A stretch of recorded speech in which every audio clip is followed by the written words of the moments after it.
I am Erin Patton, metaphysical master in a millennial age, and it is my life's purpose to guide you and organizations along an enlightened path. So I invite you to sit comfortably and tune in as I welcome you to the Meta Business Millennial, where we get the real conversations you won't get in the boardroom so that we understand this is exactly the path we need to be on in order to grow, evolve, and thrive.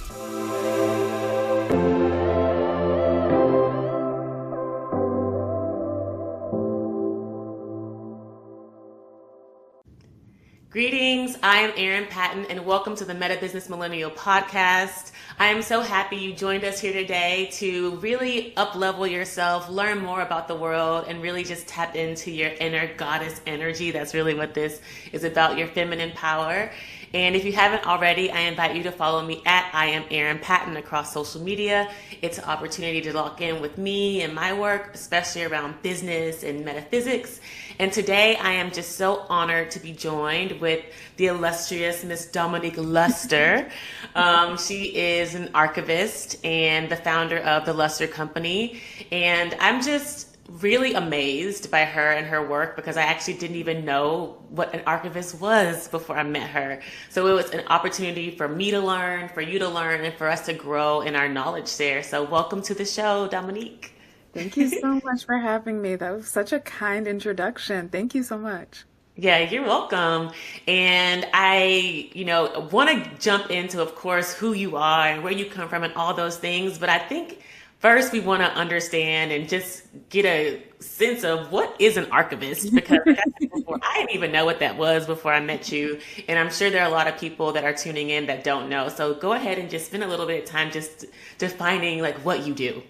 Yeah, and it's funny because a lot of people actually do know the core functionalities or the core tasks or ideas of what archival work is, even if you've never heard the term before, right? Like even if you don't know any archivist, you know someone in your family who keeps the family tree, or who keeps grandma's cookbook, or who has all the old family photo album. Like, you know that person in your circle. An archivist is essentially, plus a little bit more, someone who does that at scale. And so an archivist is someone who preserves documents, records, cookbooks, family Bibles, journals, what have you, as long as it's like a document of some kind for multiple families, for communities, for businesses and organizations. We can do it in a variety of capacities, but it's essentially a profession in which we are kind of like a blend between a historian and a librarian. Okay. I love that, a blend between a historian and a librarian. And you're absolutely right. My uncle, on my dad's side, knew everything about the Patton family. And he had pictures, and he had even gave me like stacks of papers to know our family tree. And so we certainly have that. And, I think more than anything today, like we've lost that tactile, scrapbook, photo album type of culture. So in many ways, like, why do you feel like this archivist role is important today, this historian role, librarian role? We don't even go to the library like we used to. So I really would like to understand, how does it kind of translate to modern day society for you? It can go one of two ways, professionally and then I think culturally. So culturally, you're absolutely right. We do not engage with the past in the same way. Typically, communities don't utilize libraries in the same way. Not that we don't utilize libraries, it's just different. We utilize them in new and more modern ways. And similarly, the archivist's role has modernized with culture and with society, just like our use of libraries. So a modern archivist might not necessarily work with 200-year-old paper, but they are working with data sets, or your whole computer drive could become part of your archive, or of an organization. Like, we are starting to archive the digital world just as much as we used to archive the physical papers and ledgers and things like that. At the same time, though, It's really interesting question. Philosophically, I would say that our culture has changed in these ways because the history making process or the history making mechanism hasn't changed, even if our culture has. So right now we're living in a space of more social media, more television than we've ever had, more less face-to-face interactions than we've ever had. Yet history has not made those changes. The history making mechanism is still pretty solid. And it typically just favors the person who wrote it down, right? Like history favors the one who wrote it down. And so if you are not part of the writing of it down, then history can be made about you or around you without your direct participation. Yes. There's this old quote that says, if you don't speak out, then the oppressor or that someone could, write your story and you not have any word to say about it. They could change your whole story and you never knew, you never participated. That part of history making, whether it's in the library or whether it's in social media, that mechanism of how history is made, it hasn't changed. Even if how we know and understand history has. I love that you said that because in many ways, this is why I do what I do with my podcast. It's an opportunity for me to tell my story and share my perspective and share my point of view in light of how people feel about me. And I think that that's something too where, if nothing else, especially the women entrepreneurs that are following and listening to this podcast can take away from this in terms of archiving their own journeys, archiving their own life stories, even if it's just through social media, because a lot of people have resistance to it. But I feel like from this lens, it's almost like, wow, like I have the unique opportunity to share my side of the story, despite what the world may think about me. This is who I am coming from me. And I think that's a beautiful lens to look at it through.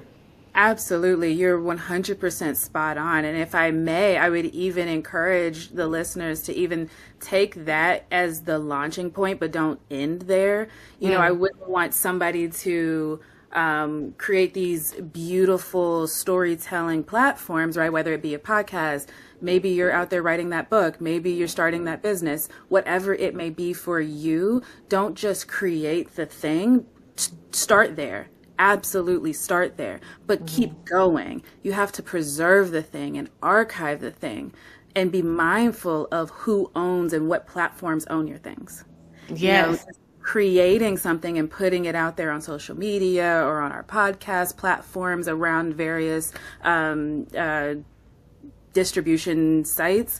All of these things still you may not own actually what you've put out there in the world. So yes, absolutely. You're 100% right. Start that podcast, start that business, write that book, but don't end there. Make sure you, as your storyteller, make sure that you own and control your story truly, not just put it out there. Building on that, what does it mean to own your story truly? Because I feel like a lot of people, I mean, myself included, I think I get a sense, but like I'm putting my content on YouTube, I'm putting my content on Instagram. So technically, are you saying like IG and YouTube own me? And then if so, what does that look like to then have ownership of my story?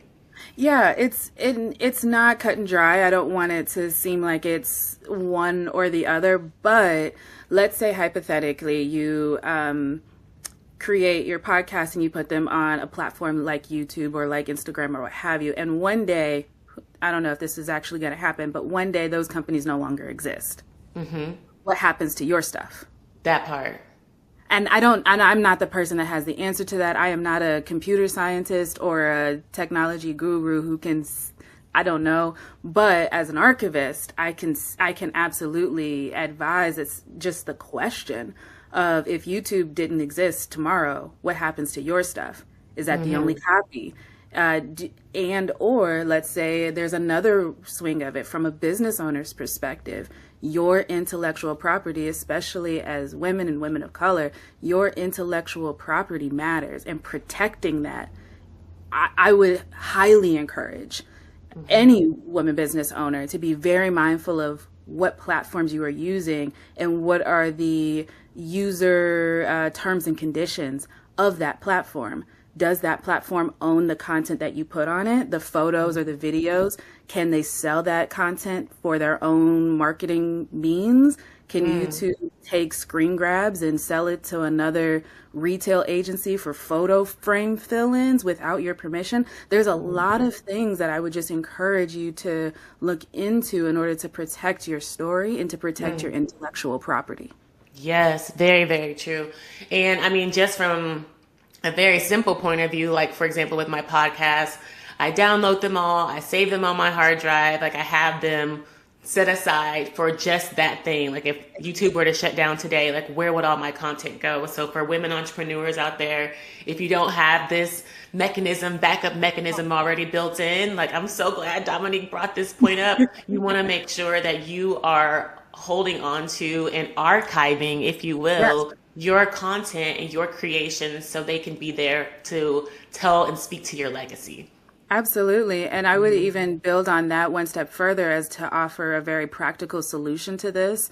In the archive world, we kind of call it the 1, 2, 3 rule. Super simple. You want to have at least one other, you want to have one original, right? But you want to have a second copy potentially in a different format.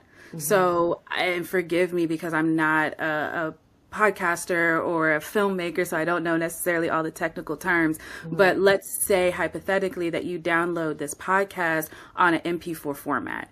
Can you also save it in a MOV format or in another format, right? Just make sure that, and you can do this for your PDFs and make sure you save it in a Word file. You can do this. I'm just trying to think of this can be applied to anything in the business. Make sure you have at least a copy in a different format because we're combating something in the archive world called, it's essentially called obsolescence is the looser word for it. The idea that sometimes formats don't exist anymore, right? Like how many times, I'll speak for myself. Like floppy disks versus. I was going to say, I grew up in the 90s. You ever had a floppy disk? You out here, you know, like a real floppy, and then it went to the mini discs, and then it went to the CDs. And then you get a CD and that thing's scratched, you know, and it's gone. Or and then we moved, now I'm really saying like the 90s into the 2000s, then we had thumb drives. And you know, you take that thumb drive, you put it in something else and it's corrupted and everything on it is gone, right? Yeah. You want to make sure that whatever it is you're working on, whatever your valuable asset is, have 2 copies of it and and then I want the 1, 2, 3 rule is to put a third copy, if you can, a third version, doesn't have to be a different format, but a third copy in a different location. I want you to put a third copy in a totally different location. So what does that look like? Practically, it's saying, hey, make sure that all of your podcast episodes are downloaded onto an external hard drive, on 2 external hard drives in different formats. And if you have the ability, can you store one hard drive at your home and one hard drive at your office, or one hard drive at your home and one hard drive at your mom's house, or one, you know, like, figure it out in some way, because you never know what could happen to yours. Make sure you have something somewhere else. I'm going to have to rewatch this and take notes for my damn self. And my team, are you listening to this? Because, wow, like I honestly was just like, oh, it's in the cloud. Like, it's good. You know what I'm saying? Sorry. Let me put my professional hat back on. Wait, go ahead. What'd you say about the cloud? I said we don't own the cloud. We don't own the cloud. We don't own the cloud. We do not own the cloud. The professional hat is on. Dominique said it. We don't own the cloud. So if you're relying solely on the cloud, you better get that hard drive, sis. Hard drives. And I'm not even the person that's like, oh, it must be this kind of hard drive or this size or this blah, blah, blah, blah, blah.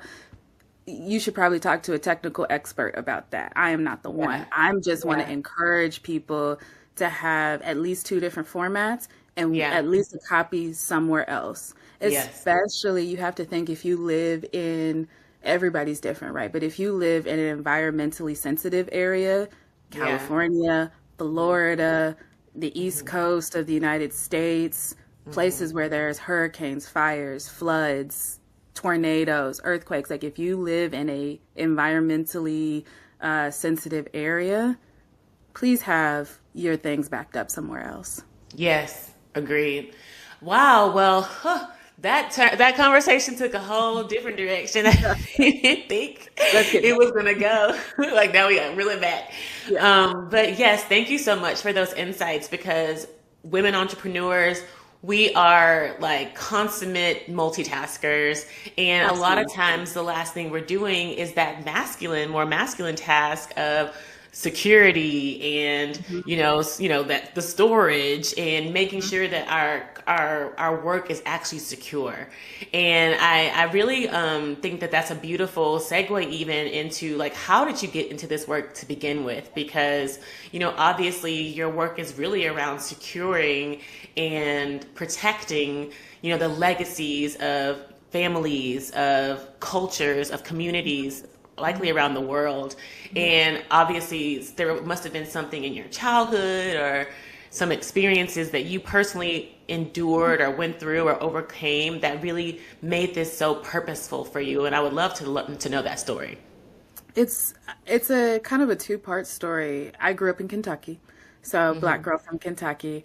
And Kentucky folk know how to tell a story. I will tell you that. Kentucky folk know how to tell a story.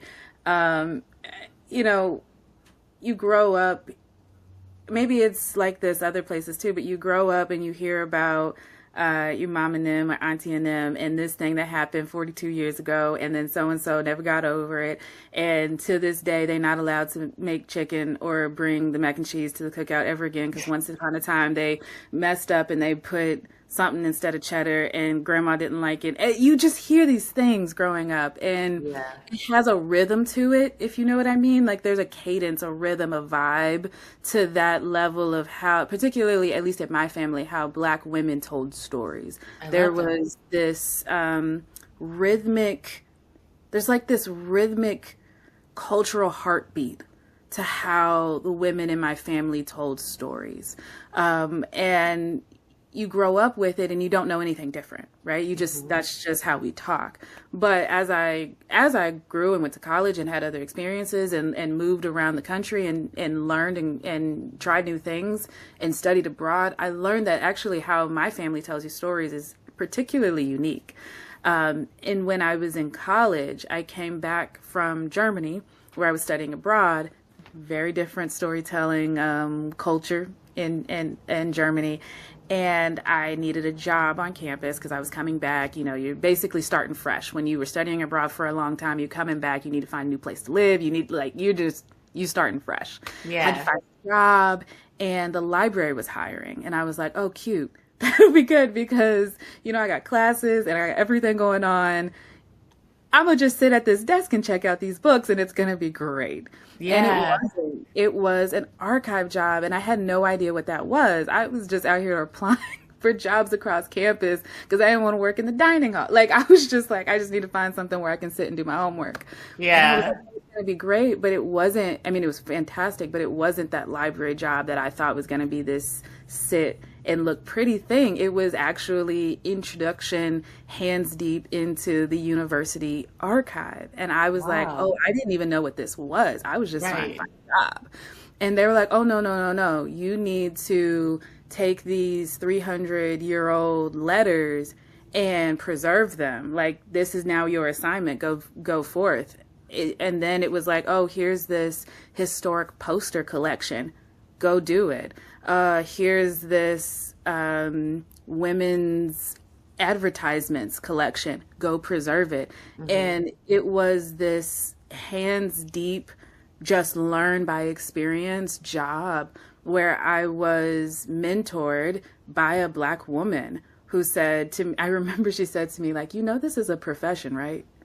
Like, we have PhDs and stuff. Like, we are not just out here with like pencils in our hair, shushing people in the library. Like this is a profession.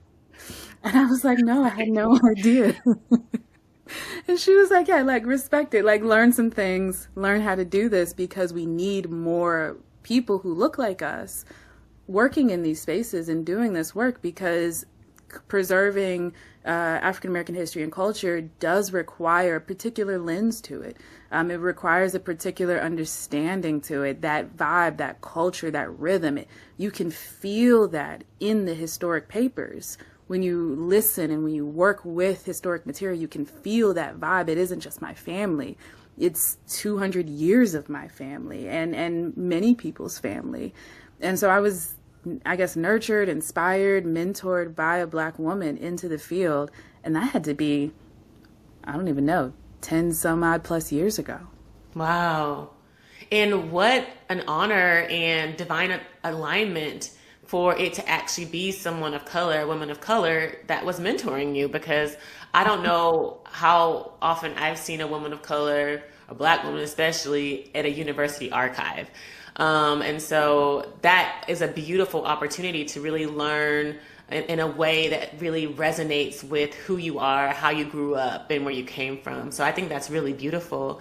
And as you were sort of like learning sort of like the tricks of the trade, like how did it go from like a job, you know, work study program to like, I'm going to turn this into my career? Like that's a big jump. It was. It's really interesting actually. So I just wrote about this in the book, In Relentless Pursuit of Me. It just came out a couple weeks ago. And I talk about some pretty challenging experiences that I was going through at that time around some housing insecurity. And I remember, because of some experiences that I was having around that housing situation, I actually ended up kind of messing up in my major, right? Like I wasn't necessarily kicked out of my major, but I had kind of messed some things up in my major, and I needed a new course of direction. I had kind of hit a wall in which I was a theater major at the time, and I had kind of hit a wall in which continuing in that path of pursuing theater and pursuing theater graduate school wasn't really an option for me anymore. And I just needed something new. I needed a new path, I needed a door. I was just praying for a door, a window. I would have taken a tiny window. I just needed something. I needed to slide. I was like, Lord, you like, please. What are those little tiny little cupboard windows? I would have taken whatever I could have gotten. I just needed something. And this library job came along. And of course, at first, right, it was just a job, right? I needed the money. I needed the house. I needed a place to live. I needed a job. I needed cash. But it was also, I think, about a year working in the library. I'd have to go back and look, but it was about a year, probably a whole school year or a school year and a half, something like that. And I remember being like, oh, like just, this is cool. Oh, no, this is really cool. Oh, no, this is really cool. And I'm good at it. Wow. And I have support. And I'm being mentored. And I remember my supervisor at the time, I remember she brought me in her office just to like check in on things, how are things going. And I remember she closed the door and I was like, is that necessary? What is happening? And she was like, you're going to go to library school. And I was like, why do you call, whatever that is, why are you calling it library school? Nobody, what is that? That is not a real word. You are making things up. What is a library school? That's like saying you're going to go to math school. There's not, like, what is that? That's not a thing. But it was. And I went. And I loved it. Well, I love being an archivist. And I was like, well, I'll try it. It's a short-term not a short-term program, but it was a shorter-term program. What was, I needed a window. I needed a door, a window, a pathway. I needed something. I was willing to give it a chance and give it a try. Someone was vouching for me to go to this thing called library school, which I had never heard of in my life. So I just tried it. And then I got a job and another job and another job. And we've been here ever since. Wow. That's so beautiful. So it's like, and this is for my women entrepreneurs out there who sometimes may be grappling like with their direction, because I'm constantly like iterating, innovating on my path. And sometimes the path is like laid out there for you. And all you have to do is just like follow the breadcrumbs. And it sounds to me like for you, it's just like, okay, not only was I kind of good at this and the door was open and I was looking for an out because something else in my life wasn't working out, but then I got presented with this new opportunity and I just continued to say yes. because I was living in my truth and I was just being honest to myself. That's what it feels like, right? It was in hindsight, but I don't know if I'm honest if that's what I would have called it at the time. I Yeah. mean, at the Yeah. time, I was scared. I can't think of another word off the top of my I head at the love that time. you said that. Yeah, I think at the time I was terrified because everything I Hmm. knew was in that other path. I had given Yeah. up on everything else to take a Right. chance and move to a new city. I was just terrified. Even better. Because likely when we're taking on these new opportunities, for example, me just like having the big transition I most recently had, I was just so fearful for it completely. Like moving to a different place, getting a new home, all that. Like it was just like incredibly, it's the unknown. And when we don't know what we don't know, then of course we're going to have a lot of fear. But Hmm. sometimes, like you were saying in your experience, life is like moving you in that direction because you don't have no other options. Hmm. So it Absolutely. sometimes be that way. Absolutely. Because sometimes I don't know about you, but sometimes you ever see the path, it's lit up, it's got full lights down that path. It has a sign at that path that says, "Come on this way, I got you." And yet you still see the path that you were on. You saw the things that you still wanted or that you had dreamed about or that you had planned for. And I guess it's like is it your hopes or your intentions? Your heart was on that path, but that path has gone dark. Yeah. And it makes you sad. So you're still grabbing at it. You're still trying to put Yes. your hands on it. Yet this Yes. new path has got spotlights. It's got a neon sign that says, "Come on, Sparklers, let's go." bottle girl. Exactly. I think that's kind of how it was for me. Like, it was kind of like the lights went out over here and the lights came up over there, but I was still wanting to hold on. Yeah. I don't know. It Yeah. was a tough And what time. that is essentially is just our comfort zone. And so it's just Yeah. we feel safe there, we feel comfortable there. And so it's really, we want to, you know, part of our, I guess, wiring as human beings is to feel safe and secure, of course. Hmm. And that space where we're coming from at one point felt safe and secure to us, but Hmm. no Hmm. longer is that safety and Hmm. security. Actually, our safety and security is this direction, but we have to Hmm. have that. What the bridge is that trust. And Hmm. that's essentially kind of where I'm at, like that unconditional trust, whether it's in Hmm. yourself, whether it's in the people Hmm. around you. For me, I'm constantly talking about trust in God, trust in the universe, Hmm. trust in source, Hmm. however you want Hmm. to name the greater sort of, Hmm. co-creative energy that we're working with as divine beings in human form, and having that trust that where I'm going is going to be safe, it's going to be secure. So I love that you brought up that story. And one of my best homegirls in Atlanta, she rocked me one time. Like I didn't even ask for it. I was not here for that day. But I remember she said to me, you know, do you do you trust that you are smart enough to figure this out? And I was like, my goodness, ouch. And she was like, it just That's a didn't good come from friend. that. That's a good She friend. is. She's such a I good one. heard But a good nice gift for dinner or something. I remember this was years ago and it has still stuck with me. She was, and it could be about anything. It Yeah. could be about moving to a new city. It could be about relation. It could be about anything. It doesn't, a Mhm. job, leaving a job and starting a business. It could be about anything. A And hundred she was percent. like, do you trust that you are smart enough to figure this out? Yeah. And I was like, wow. And she was like, do you trust that you are supported enough in your friends, in your family, in your relationship, in your bank account, in God? Do you trust that you are supported enough to figure this out? Is there any time in the past that you have not figured it, insert it here, out? And I Mm. was just like, man, I gotta leave your house because I have to leave. I can't be here. Just You gave me too much to think about. too much to think about. But she was right. She was right. I mean, it's like how many times, if you think about where you are today, everything that happened, you figured it out. Yeah. Maybe you might figure it out differently if you could go back and do it again. Maybe with more information, you might make a different choice. Maybe, maybe not. But you figured it out. Was it perfect? Maybe, maybe not. But you figured it out. Hmm. And what would make us think that this time, whatever we're going through at this moment, we wouldn't all of a sudden out of the clear blue sky, but wouldn't be smart enough to figure it out. Mm-hmm. It's very powerful. Yeah.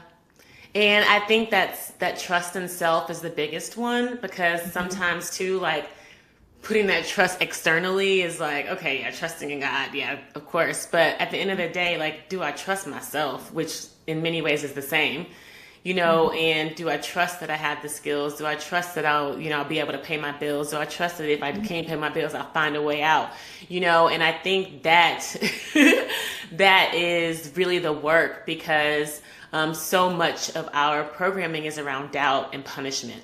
And, a lot of us have gotten to this place that we're at through punishment. Like, if we didn't do good in school, or if we got in trouble, that was the way to resolve things. It was getting punished in order to do right, to do good. Mm-hmm. Mm-hmm. And we've really taken on that same approach in our own lives, essentially.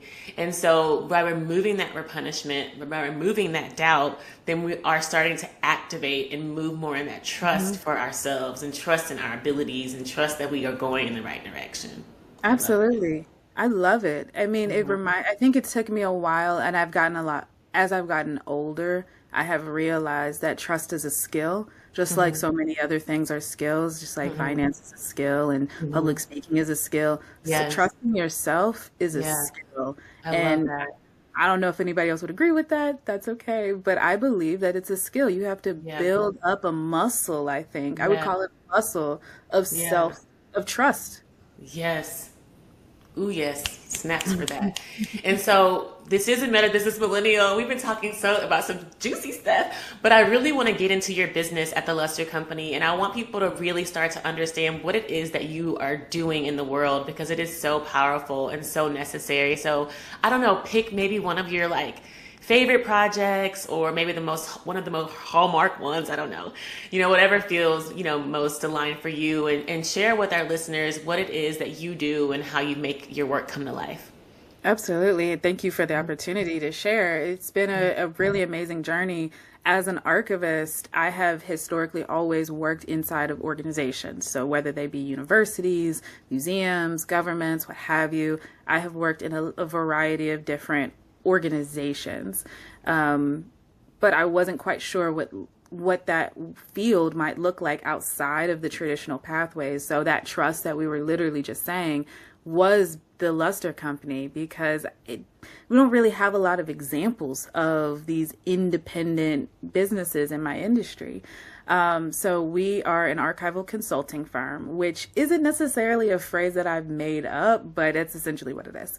Yeah. And we work with organizations. Instead of working in organizations, we work with organizations or families and small community organizations to preserve their own history instead of working in the organization. So that could look like archiving collections on behalf of an organization, or helping them facilitate community programming.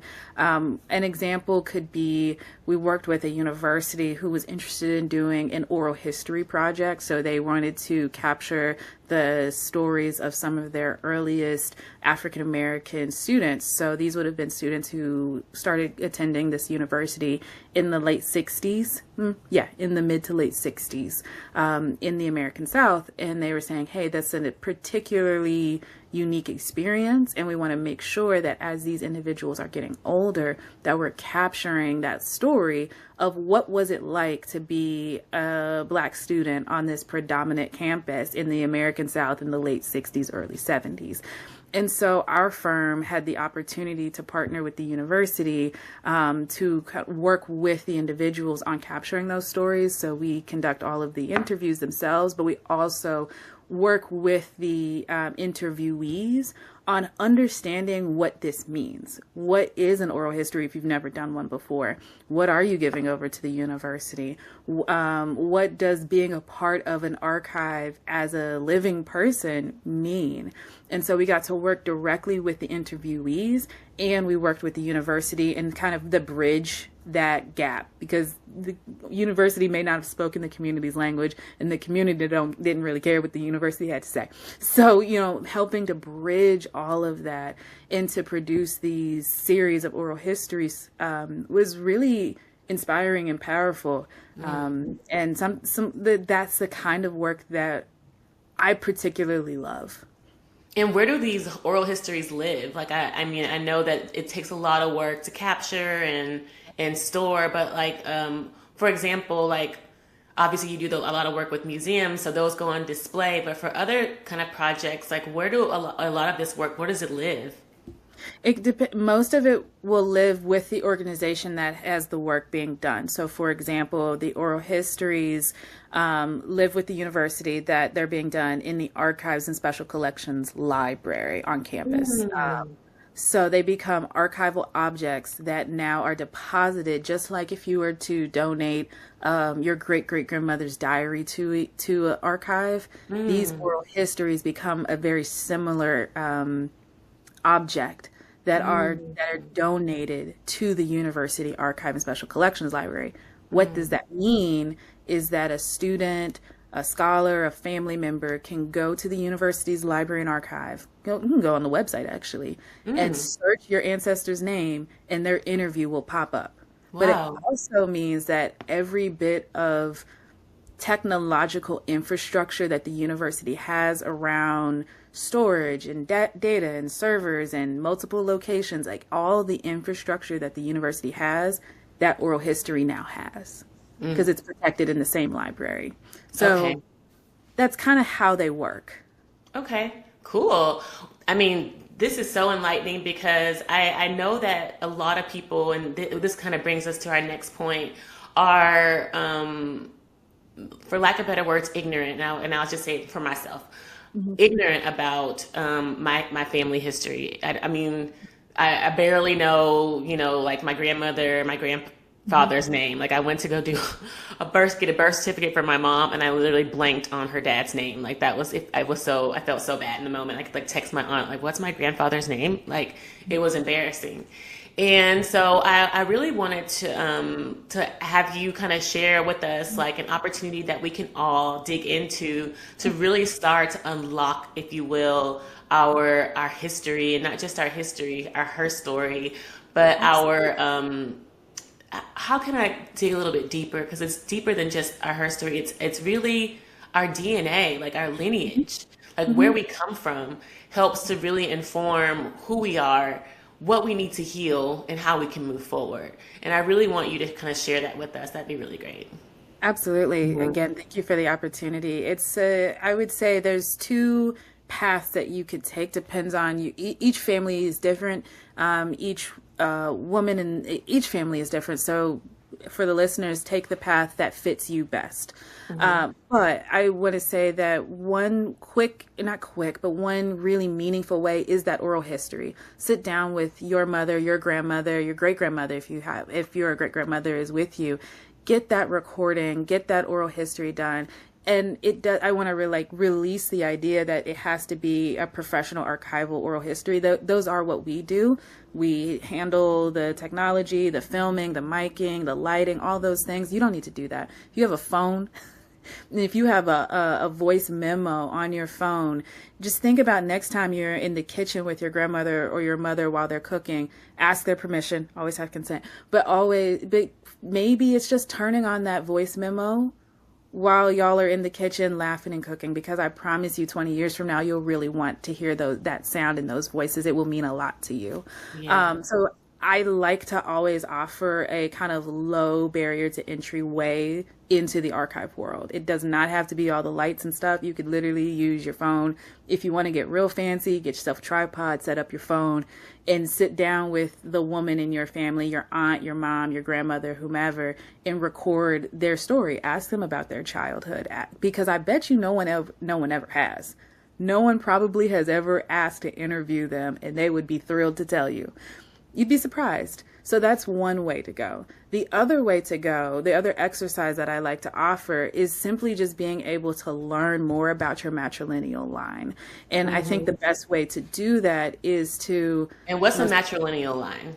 Thank you. I was just going to say, let me pause. Your matrilineal line is the specific part of your DNA. And I am not a scientist, so I don't want to misspeak misspeak or misstep, because I'm not a scientist, I like to stay in my lane, but your matrilineal line is that portion of your DNA that comes from your mother. Just like you have parts of your DNA that comes from your father, you have parts of your DNA that comes from your mother, and that there's a small part of it that is actually kind of a semi-carbon copy from mother to daughter, mother to daughter, mother to daughter, mother to daughter, almost all the way back and all the way forward. Yeah, some people call it the mitochondrial DNA. That it is actually what, I was like, I'm not going to use too much of the technical language. That's actually exactly what it is. It's a pretty small portion of the DNA. And it is essentially a carbon copy, mother to daughter, mother to daughter. And it's what allows us to trace family lines matrilineally back. You can also trace on the paternal line as well, father to son. But I specifically want to speak to the mother to daughter line. What I would do is, by knowing that that matrilineal line exists and that mitochondrial DNA exists, one thing that I like to encourage women to do is to be able to name their mother's first name. Most people can. Stick with me here, I'm going somewhere. Because people are like, this girl's crazy. But can you name your mother's first name, right? But can you name both of your grandmother's first name? Not Mima or Granny or Medea. Like, what is your grandmother's first name? Bonus points if you can name her maiden name. If you know both of your grandmother's first and maiden names, that's fantastic. But then I want you to go, if you can, I want you to go to your great grandmother. You'll have 4 of them. You'll have 4 great grandmothers. What were their first names? All 4. Maiden names if you can. And then your great great grandmother, you'll have 8 of them. Can you name all 8 of your great grandmother's first names?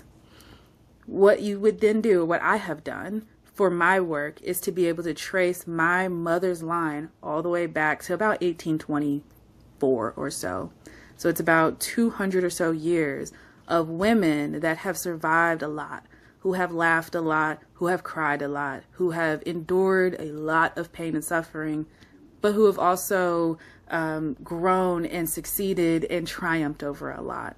When you understand their names and where they're from, and a little bit about them, you understand that a little bit of that strength and power and life lessons and wins and losses literally lives inside of your DNA. You can unlock so much more, in my opinion. I believe that you can unlock so much more by tapping into what's already in you than by looking outside at the world. That part. It's just my opinion. Beautiful opinion, and it aligns very deeply with who I am and what I teach. And I just never thought I got chills. I just never would have considered that this exercise would more deeply connect me to myself. And it's a challenge that I'm going to take on, actually. Thank you I'm going to accept this challenge. And I already know it's going to be work and it's going to take time. And, I'm not going to rush the process. But this is something that I deeply want to do for myself. And I'll share with you when I do, when I get it. I would love to hear it. But I certainly want to encourage other women who are listening in to at least try to unlock part of their lineage, whether it be from their mom's side or dad's side, whoever you feel most closely connected to, and really starting to see who you are, because who we are is not defined by the world around us. Like, I literally before this podcast, I was looking at my Instagram. Dominique can attest to this. And I literally got a comment on my latest post that we've been watching you in your trash. Literally, someone writes this underneath my reel. And so it's like, if I were to take these words that someone's, I literally go to his profile, no followers, no posts, nothing. This almost like a ghost profile, and receive that as truth, then that would continue to dishonor myself. I would be dishonoring myself, because that is not living in my truth. And exercises like what Dominique has shared with us allow us to connect more deeply to our truth of who we are. Because sometimes our own voices, like we talked about the doubt, we talked about the punishment, sometimes our own voice can be clouded by the world around us. And sometimes we need something deeper whether it be our DNA lineage or prayer or something else to connect us back to our truth. And so, I'm just so grateful, for this opportunity to share this time and space with you, Dominique. It's been wonderful. I really just want to invite you just to share if you have any closing thoughts or burning things to say. I don't know before we get off the call that you want to share with the audience. I just want to give you the space to do that. Oh, thank you. I just want to say thank you for having me. Thank you for the opportunity to speak and to support your platform even further.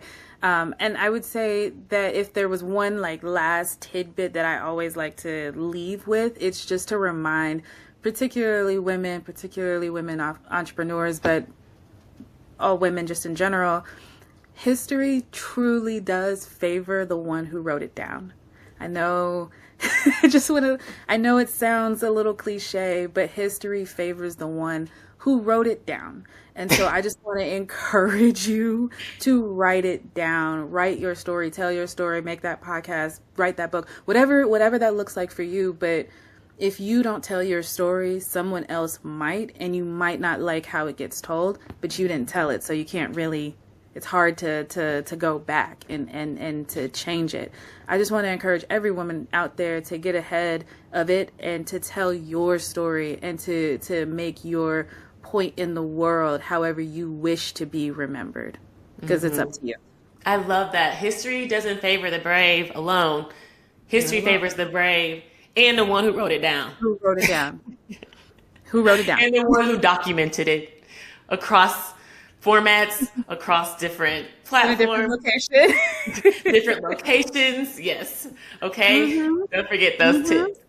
Yeah. And so, and last but not least, Dominique, just let our followers know where they can get in touch with you, say they want to do a project with you or learn more about your work.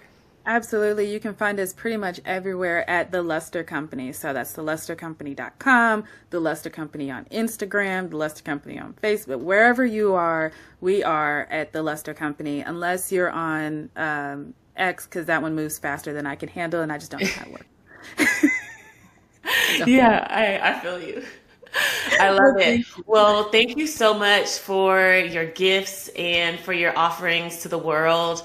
Also, folks that are tuning in, if you made it this far to the end and you're interested in tapping in with me, I'm across social media at I am Erin Patton. Also, my website, erinpatton.com. I am here every week with this podcast, the Meta Business Millennial Podcast. Always honored to share more knowledge, to share inspiration, and really uplift women around the world to live in our feminine, to be in our feminine, and to do so with grace and ease and power. Okay? So without further ado, that's it. That's the end of the show. So thank you so much for tuning in. Much love and light. Peace.